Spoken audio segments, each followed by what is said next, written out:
In this video, we will break down how survivors of sexual abuse at New Jersey juvenile detention centers can take legal action. Unfortunately, recent investigations have uncovered widespread sexual abuse in these facilities, both by staff members and other inmates. Now, thanks to more reasonable deadlines to file, it's easier than ever for victims to hold the state accountable and get financial compensation. When we talk about sexual abuse in a legal context in New Jersey, we're referring to any non-consensual sexual contact or touching. Here's the key thing to understand. Minors under the age of 18 cannot legally consent to sexual activity with adult, period. That means that any sexual contact by an adult with a minor is automatically considered sexual abuse, regardless of the circumstances.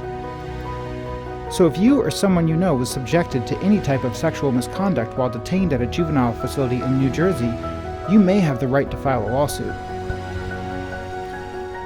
One of the biggest legal developments in recent years is that state and county agencies that operate juvenile detention facilities can be sued for negligence. That means victims can file lawsuits against the New Jersey Juvenile Justice Commission, which runs 3 state-run facilities, including the New Jersey Training School, the Juvenile Medium Security Facility, and the Juvenile Female Secure Facility, and local county agencies, which oversee various juvenile detention centers throughout New Jersey. The legal argument in these cases is that these facilities had a duty to protect detainees from sexual abuse, and they failed, miserably failed. Whether the abuse was committed by staff or by other detainees, the county or state can still be held accountable if it negligently allowed it to happen. Plaintiffs in these cases don't need to prove that officials intended for abuse to occur. Instead, they just need to show that the facility failed to take reasonable steps to protect them. Now let's talk about one of the most important aspects of these cases, the statute of limitations. This is the legal deadline for filing a lawsuit, and New Jersey recently changed the law to make it much easier for survivors to seek justice. Under New Jersey's expanded statute of limitations, victims of childhood sexual abuse now have until their 55th birthday to file a lawsuit. Here's what that means in simple terms.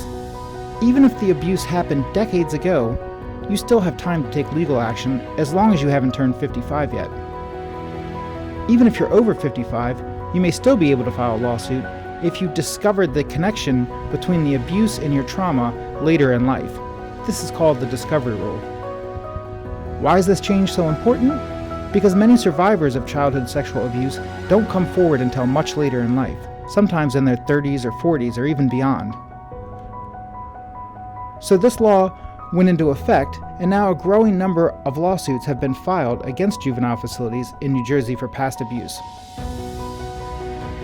Victims who bring juvenile detention center sexual abuse lawsuits can receive significant financial compensation to cover pain and suffering caused by the abuse, medical and mental health expenses, lost income due to long-term trauma, and even punitive damages to hold the responsible agencies accountable.